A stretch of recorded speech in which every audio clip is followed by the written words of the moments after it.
Octavio Solis. Welcome to Token Theater Friends. It's such a pleasure having you here today. Just to get started, can you talk a little bit about what Scenes with Cranes is all about?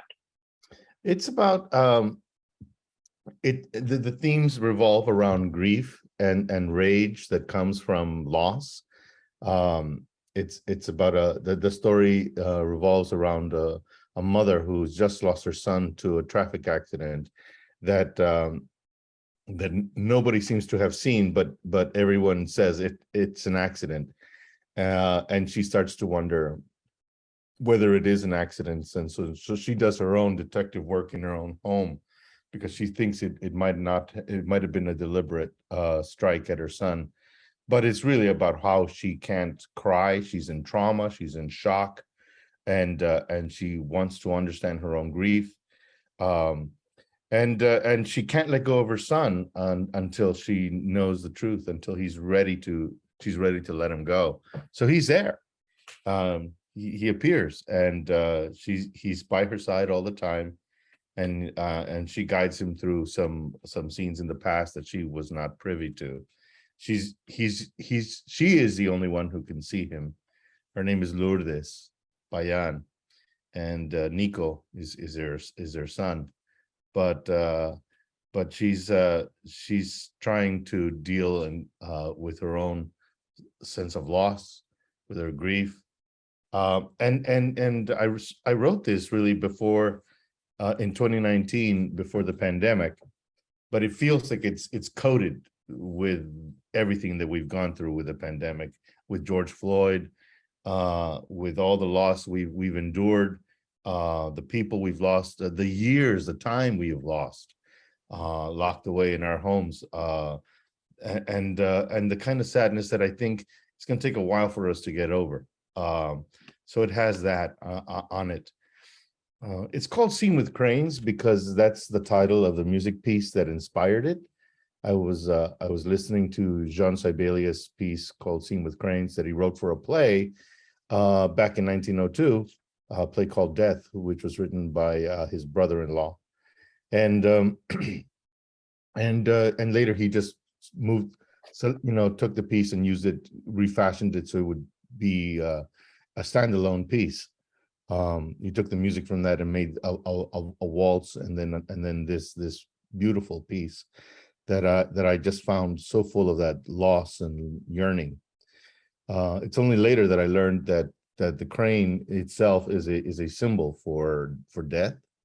It's a harbinger of death, but it's also a symbol for rebirth and for birth itself.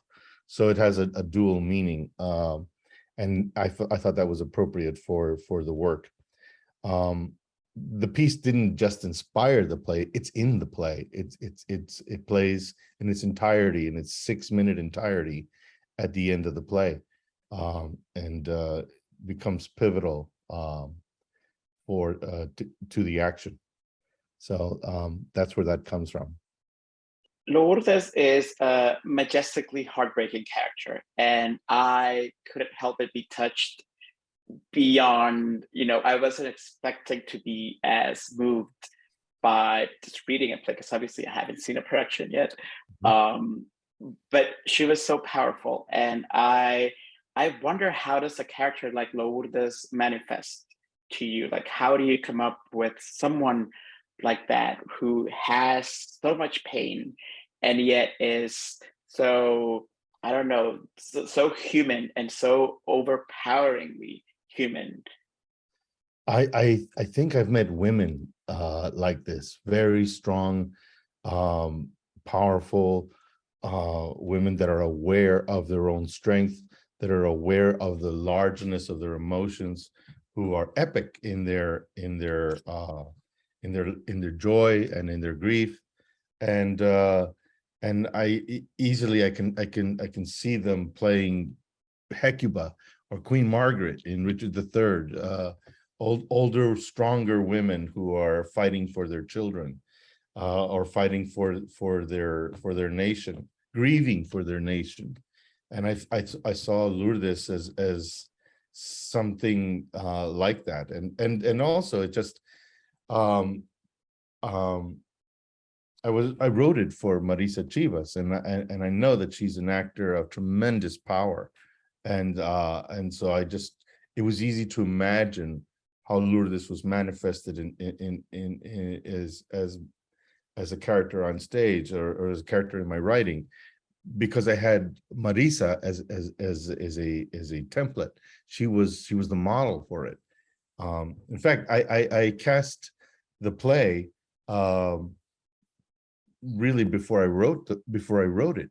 I wrote the play because I don't like writing outlines. I wrote the play as a kind of poem, really very quickly, and it was maybe 12 pages long or something like that, and so I saw the characters that I needed, and then I wrote little monologues for them to audition with when I went to CalArts, and they auditioned with these pieces, but I never used any of those pieces. They were just to audition with.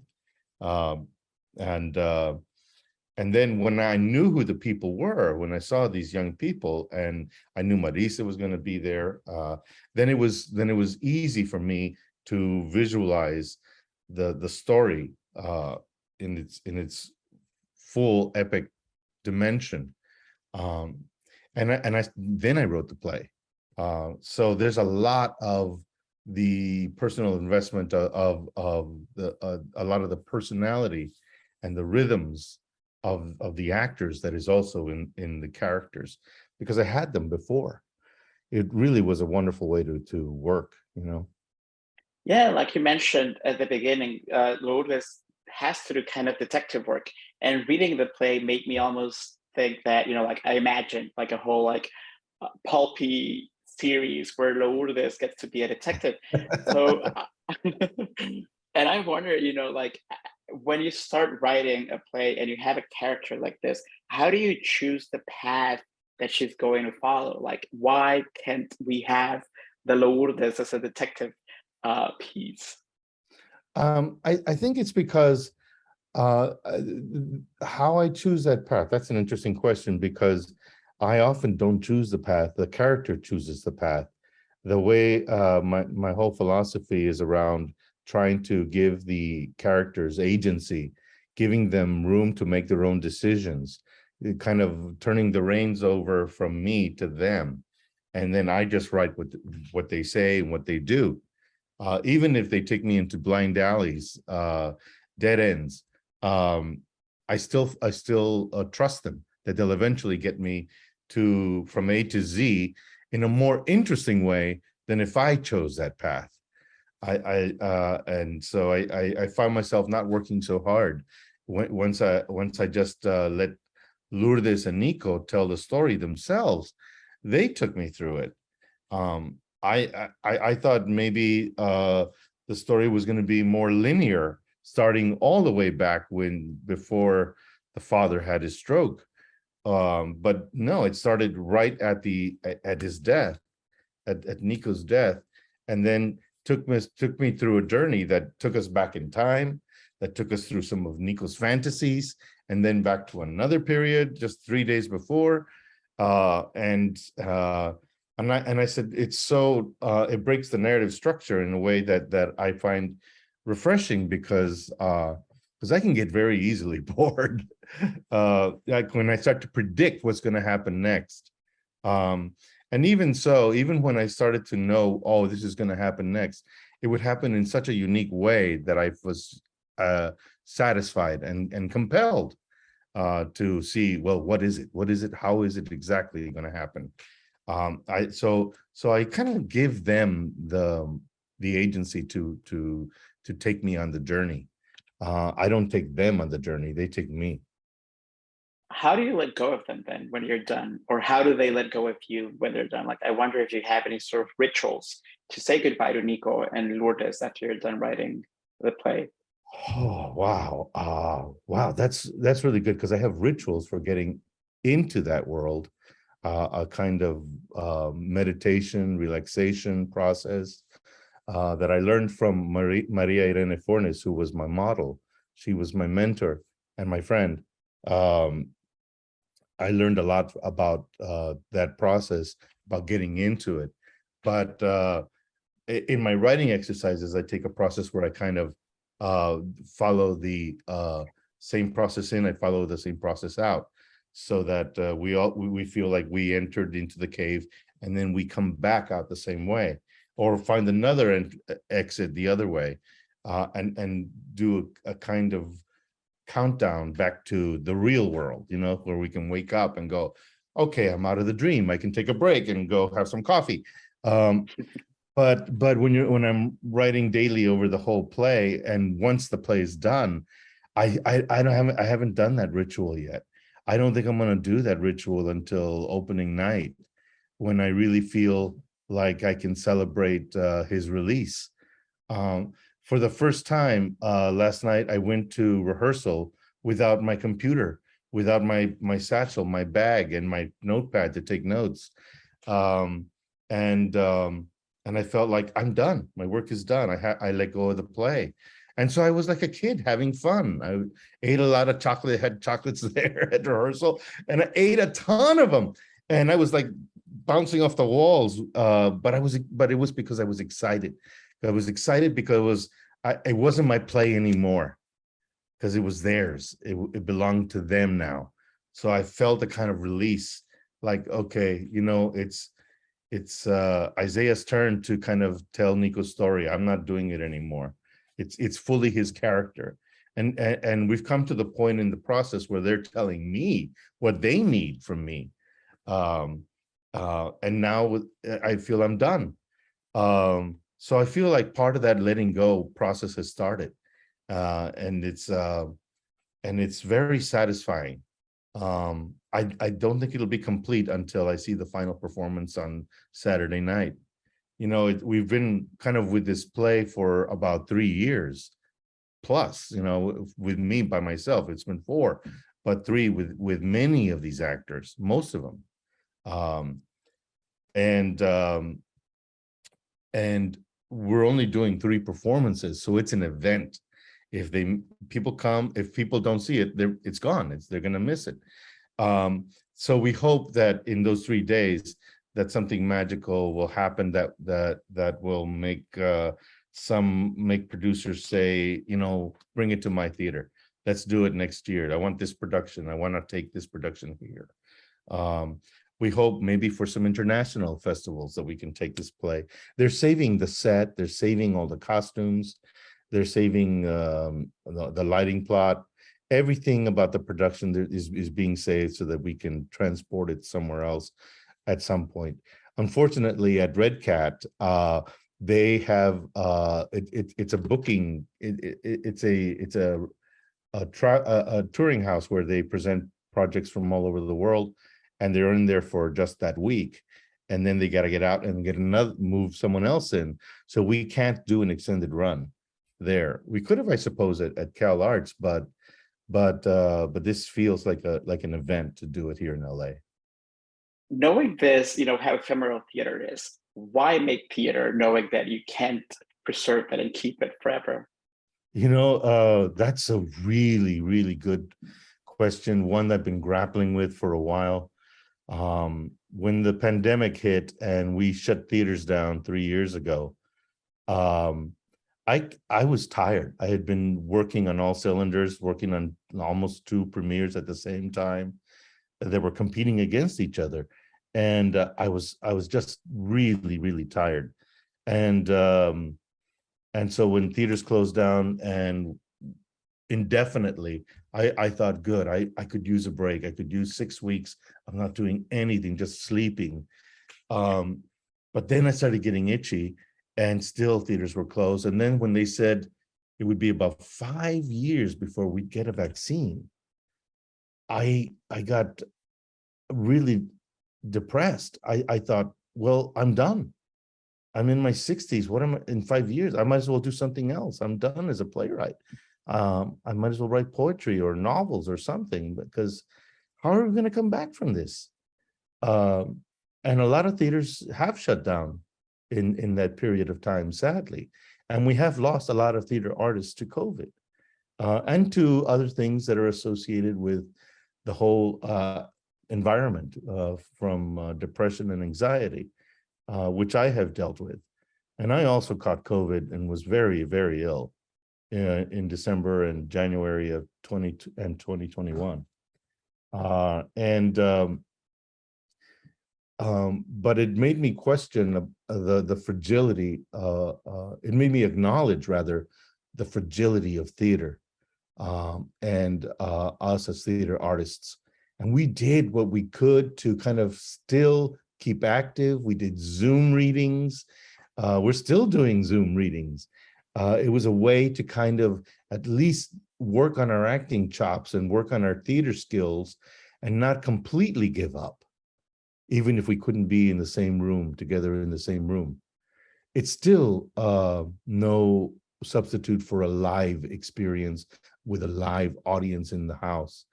And so when theater came back and audiences started coming back, I just felt relieved. At the same time, you know, it's still touch and go. If in some companies, if one or two actors get sick, the production closes down. Sometimes they don't have understudies. We made sure that we had understudies, and they've been involved with the production from the very beginning. They've run their own blocking, they've run their own lines, and they're ready to open if they have to. They're ready to step in. And in a few times, when some actors did get sick, not from COVID, but from colds or something, an actor would step in right away, and they filled it immediately, off book. It was remarkable to see just how wonderful these understudies and how prepared they were. But in some, even this year, there's been some productions that have closed early because people got sick, or because the director got sick. In some, the director couldn't even be at their own opening because of COVID, because they caught COVID, and it's tragic. And so we're still, you know, I'm still counting down the days. I keep telling the actors, stay healthy, don't go out anywhere, don't see anybody, lock yourself in your room, and then come to us. And even in our rehearsal room, we still rehearse with masks on. Especially if you're only sitting watching the work, you're required to keep your mask on. The actors can take them off when they're acting, but we have to, my director and I and the stage management team, we have to wear our masks, and to protect the production.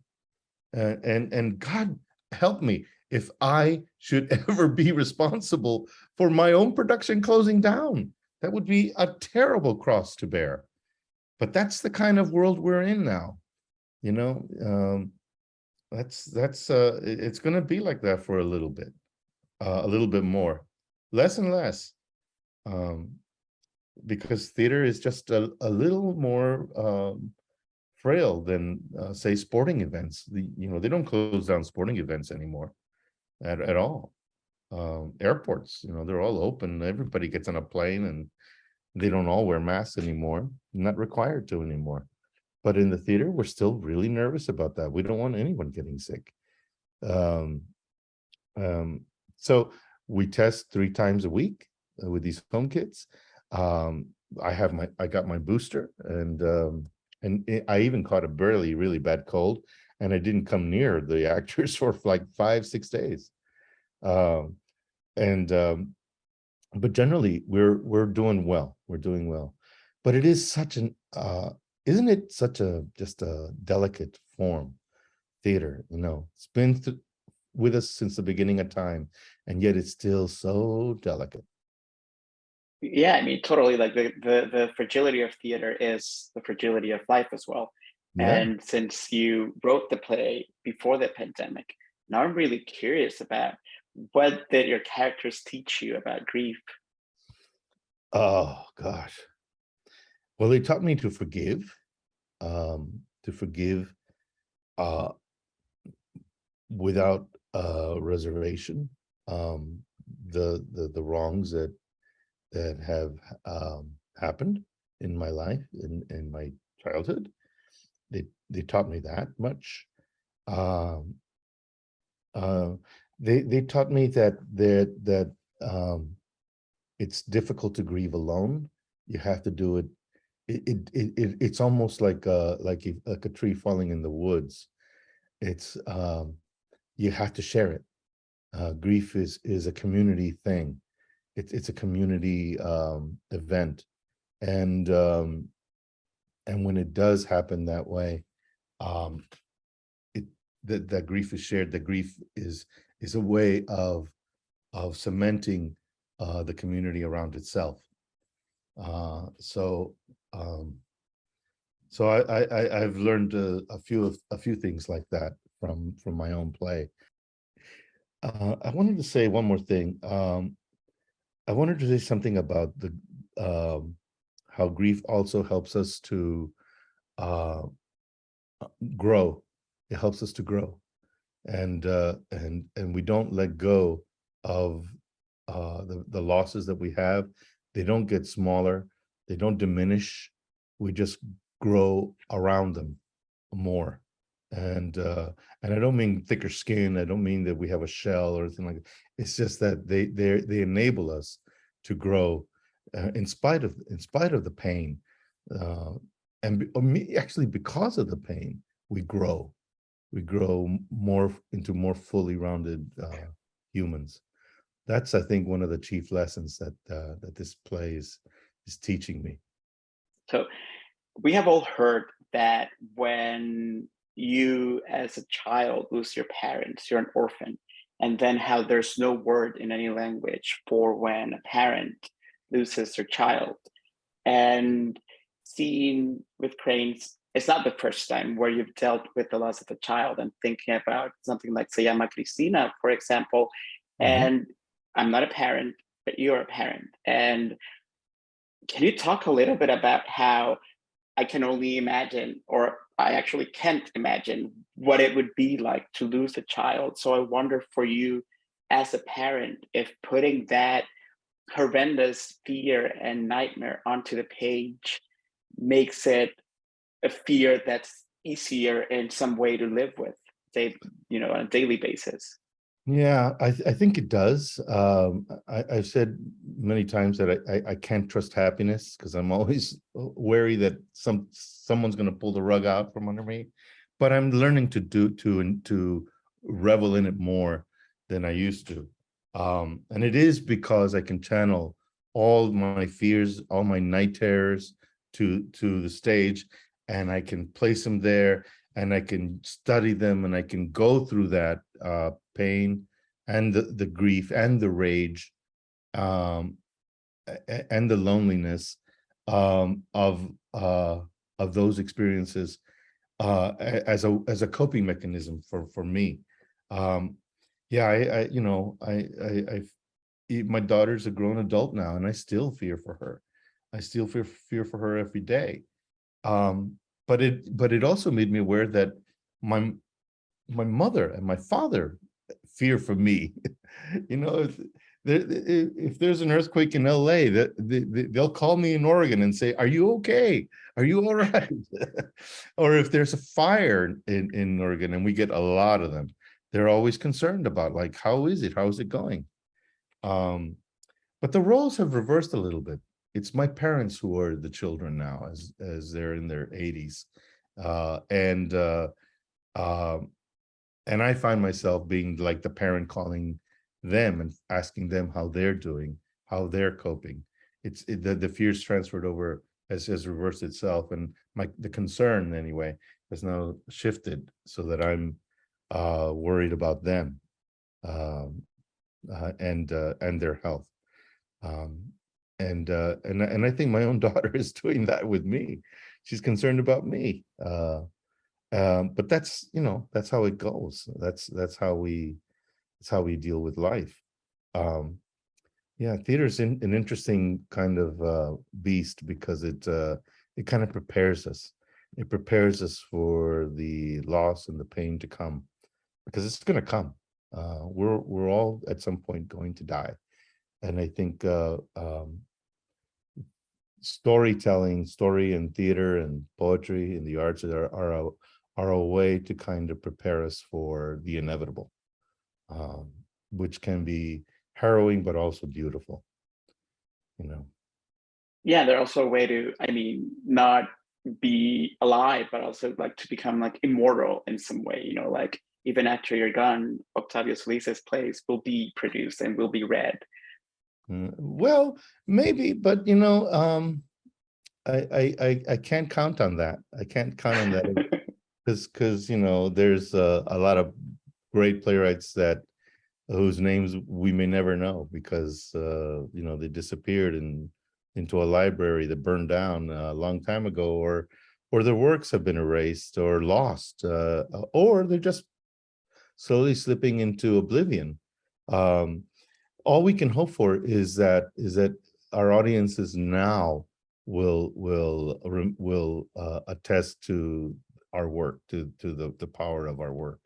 That audiences will help complete that circle that we engage in when we tell our stories on the stage. Um, I don't hold my breath for the future. you know, uh, I can't. It's too much hubris.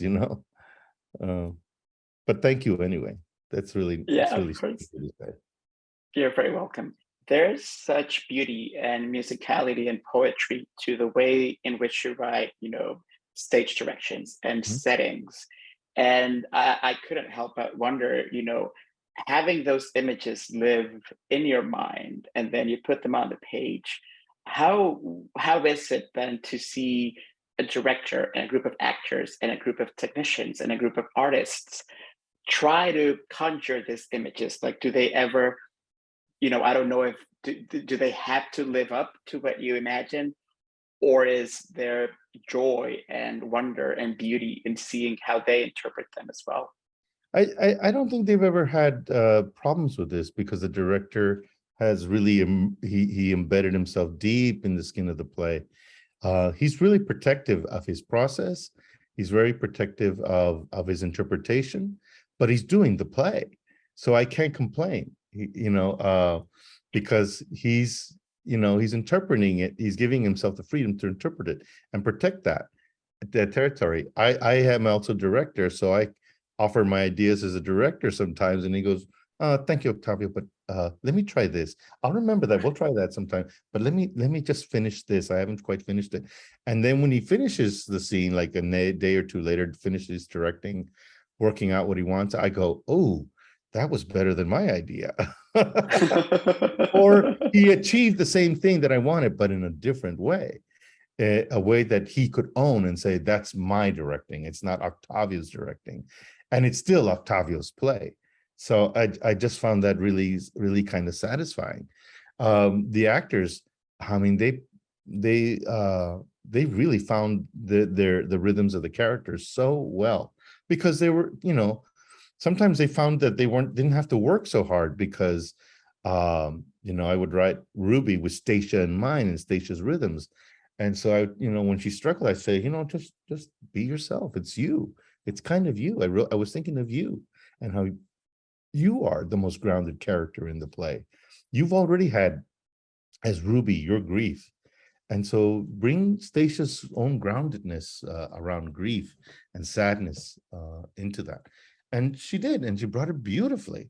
Um, but but I have been really in awe of the and wonder at how beautiful the staging has happened around my words, and they did it. They've executed everything that I've wanted, and showed me some things that I thought, you know what, I'm going to write that into the play. So I'll say, what was it you said? What were those lines? And then I'll rewrite them so that they're mine. But I love the improv work that they do has given me a lot of information that is now either written into the play or has become the subtext of the play. Because a lot of these actors have been with this project since 2019. They've seen many drafts of this play. Maybe 6 or 7. I don't know now. Usually I do more, but maybe it's even less. But they've maybe 5. I think I've done 5 separate drafts of this play. Usually I do like 10, and I'm learning some things about that. But there's some material that ends up getting dropped in some drafts from the previous draft. And then they ask themselves, hey, isn't this part of this story? And I go, well, not anymore, but you know what? You can use it as subtext. And it does become the subtext. They don't forget that. They don't forget those earlier drafts. So it's still in them. That's what's wonderful. But the thing, Jose, that I found really interesting is how, because I sometimes don't trust myself enough, I want to just tinker with the play because I have time. I want to rewrite more in the process, in the room. I had a dramaturg who made it her task to protect the play from the playwright. And she was terrific. She brought so much of her own wisdom to the script, saying, no, it works. Trust it. It works. You nailed this about our culture, about our people. Trust it. It's there. And you don't have to mess with it.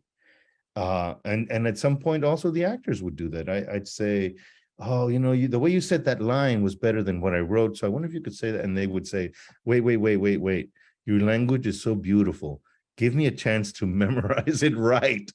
And then decide, because give me a chance to make your language work. And so they also protected the play from me. And that was one of the big learning experiences for me as a playwright, is how I need to trust myself more, because these actors and the director innately trusted my play. Innately, they just automatically go, oh yeah, I get this. And I would second guess myself. And I think part of that is also because it's my first new play since 2018. It's been some time, and my confidence was shaken because I thought it was, finished as a playwright. And it's what I do. I don't write TV. I don't write movies. I don't do fiction. I don't write poetry. I'm a playwright. And my confidence was deeply shaken. I questioned my identity as a person, because I mistakenly just saw myself mainly as Octavio Solis, playwright, instead of Octavio Solis, husband, father, man, son. And so I had a crisis of identity because of that. And I've learned to be better about that, more balanced. So that's why I was probably kind of shaken and wanted to really keep working on the play, trying to perfect it when, it's doing its job rather well. What about Octavio, the short story and memoir writer? Because I love Retablos so much. And Oh although yeah. I would want to ask you a lot of questions about Retablos, something that was my favorite thing in the whole book, because it resonated with me, and I'll tell you a short story so that you know where I'm going. My dad growing up listened to Herb Alpert, and he would bring him up constantly. And up until I read Retablos, I thought my dad, Carlos, was the only person in the world who listened to Herb Alpert. And I was like, oh no, he exists beyond my dad's existence. And and in fact, like, one of my proudest moments as a son was, I was walking down the West Village once, right in front of the IFC Center, and there was this man selling, old records. And I found this record, and I remembered from when I was growing up, my dad describing a Herb Alpert album that his grandpa or his uncle or someone in his family had, that had Herb Alpert, I think, or someone on a plane in the cover. And then I saw that record there, and obviously I bought it. It was like the best dollar that I've spent in my life, because then I brought it to my dad, and he was so happy because he couldn't believe that I had found something that was lost to him. So can you talk a little bit about Mr. Alpert in your own life? Yeah, well, Retablos, my sort of creative nonfiction book on growing up in El Paso, it came out of the blue, and I started remembering these stories, these little episodes, and I thought, I should tell a story of my life, but because I can't remember everything that happened in my life growing up. I can only remember episodes.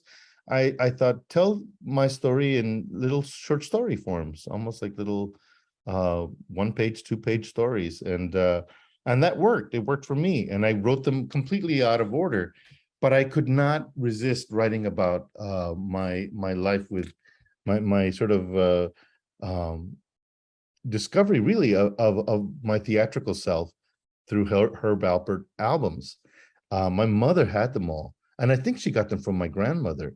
She had the Lonely Bull, Tijuana Taxi, the of course Whipped Cream and Other Delights, Casino Royale. He put out so many albums, and they were all, really top selling albums at the time.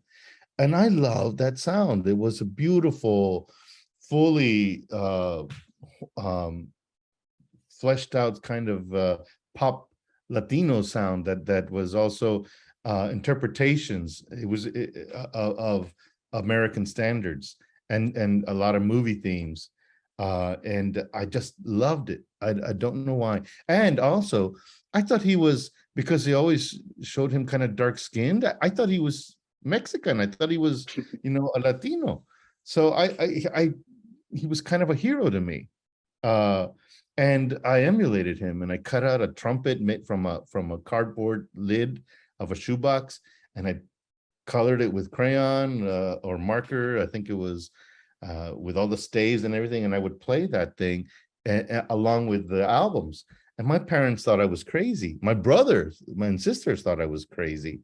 They couldn't relate to that.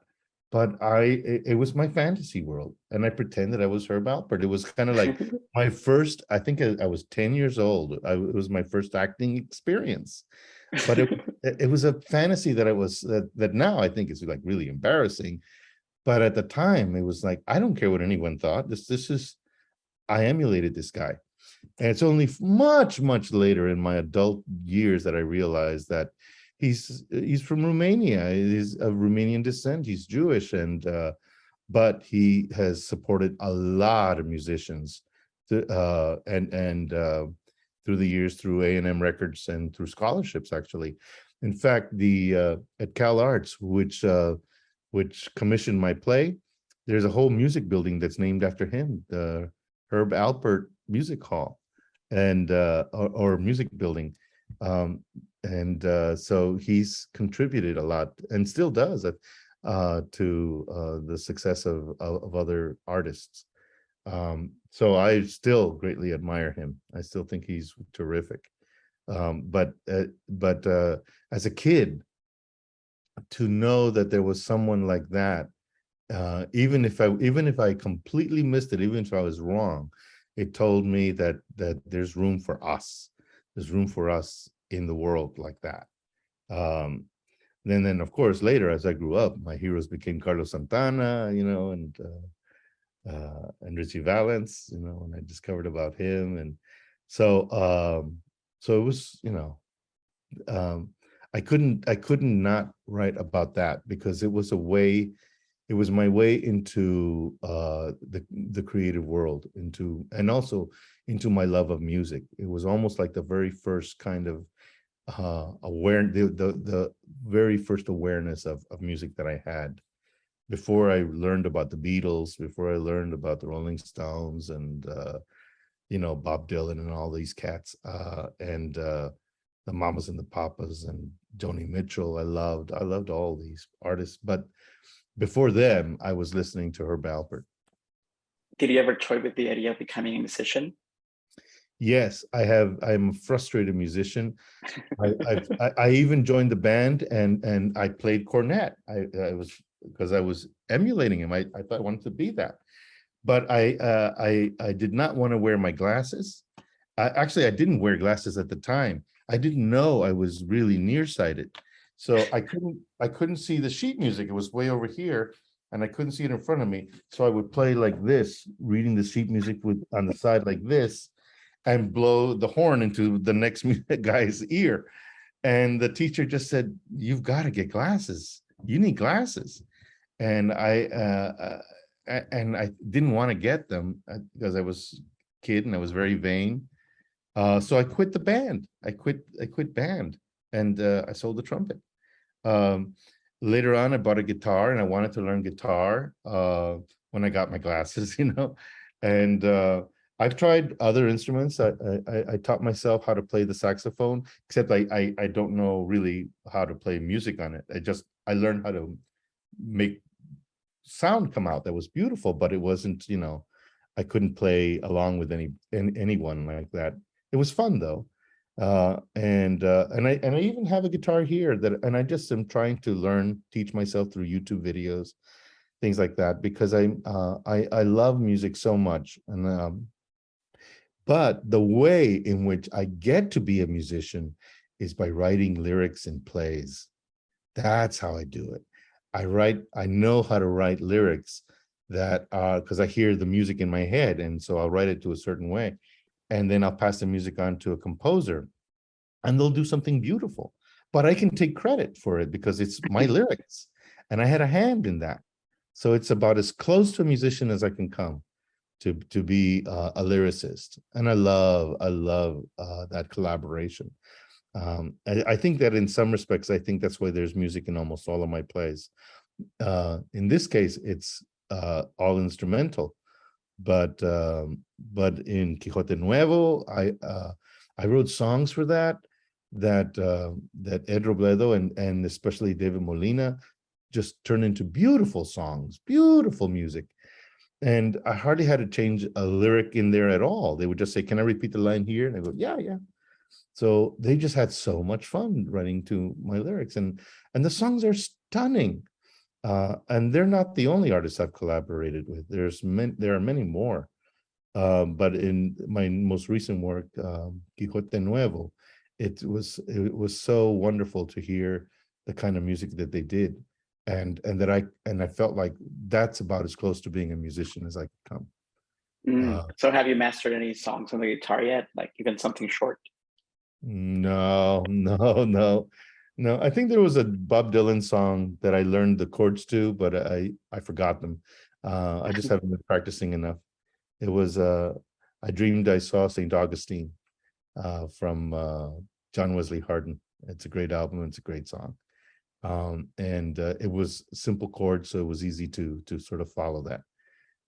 But I have to I work on it for a while, and then I'll lapse for about 6 months and I forget everything. And so I have to teach myself everything all over again, you know.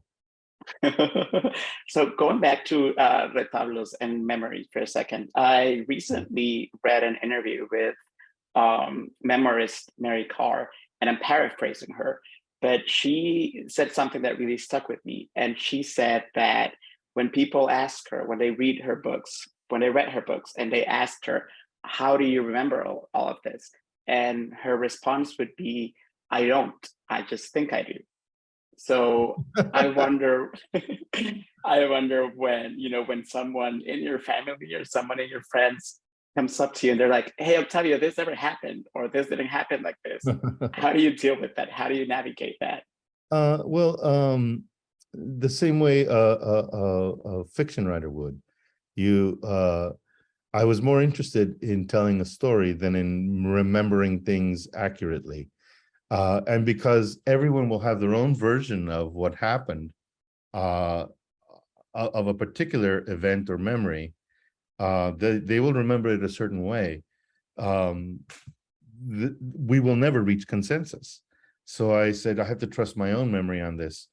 And because I know that there's a core event that really happened, and I know that so well.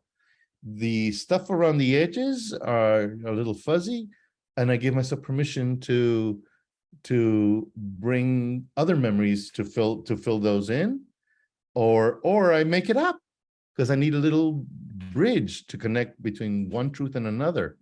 I just make up a little thing, so I feel like I gave myself permission to do that, permission to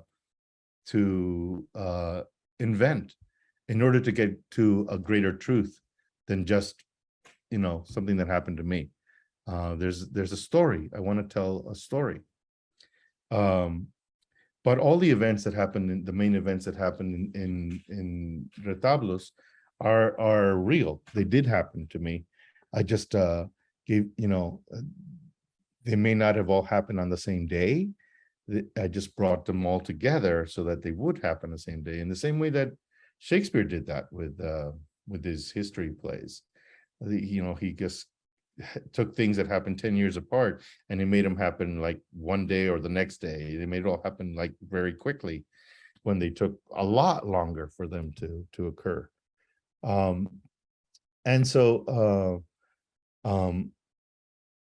so that's interesting that Mary Karp kind of put it that way, because that's a really good thing. I think I remember it this way. I think I remember. I think that's really, really, really cool, because it's applicable here. And also, here's the thing, and I put this in the introduction to Retablos. Every time we remember, we revisit a memory of something that happened, we remember it differently because of who we are at the time we're remembering. We never step into the same river twice. It's always a different river because the water's traveling, the water's changing. So memory works that way. So we there's a patina of experience that we lay over that memory when we remember it. And if I go back to that memory 10 years later, it's going to have another patina over it. And so it changes. And every time I tell an event, or I hear my parents tell a story that happened, I go, wow, that's not how I remember you telling it. You told me that this happened this way. And they went, no, it happened like this. I said, wow, you told it very differently, when I was a kid. I remember you said this. And they'll go, no. So it happens to all of us. We remember, our memories don't change. We do. We do. And so that affects how we remember, So although technically you're not a musician per se, if we thought of memories as notes and you're putting together all of these memories in a certain order, I think that kind of makes you like an arrangist, right? So that's kind of like being a musician. Yes. And truthfully, I craft my words very carefully, both in retablos and in my fiction and in my plays. I take great pains, even though I let the characters talk and they talk how they talk, blah, blah, blah. I trust that language. And it sometimes it's poetic and sometimes it's not. Sometimes it's really profane. But then I'll look at it and then craft it so that it has a certain musicality to it, so that it fits in the music of the piece, even if the words are, it's okay, mija. Even the simple phrase like it's okay, mija, can have a certain rhythm and cadence that fits in the music of the whole play. It doesn't have to be, grand poetry or beautiful lyricism. It can be a real common phrase that, if used right, has enough of that melody to carry the whole play, to carry the events of the play forward. So but I do take great pains with the language, with how I hear it. And when I don't hear it right, I go, oh, that's not how I wrote it. That's not it. That's not the words are da da da da da.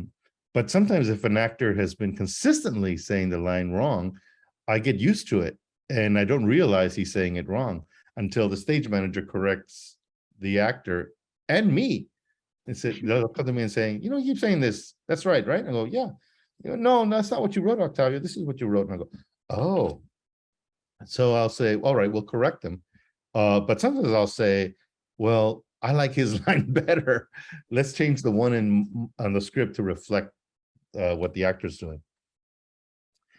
I love it. Octavio, has been a true pleasure talking to you. Would you like to invite our viewers and our listeners to come see your play? I encourage everyone in the LA area to please come see Scene with Cranes. It runs from September 29th through October 1st, September 29th, 30th, and the 1st of October. And it's only a 3 performance run. There is an evening live stream that happens at 8:30. I believe that's Saturday. You can get tickets by going to the redcat.org website. And REDCAT stands for Roy and Edna Disney CalArts Theater. So if you go there, you can purchase tickets for the show. I'm very proud of it, and you'll see Scene with Cranes listed there. Okay, so thank you very much, Jose. This has been such a pleasant experience. Really, really It's lovely interview. el Really, placer es mío.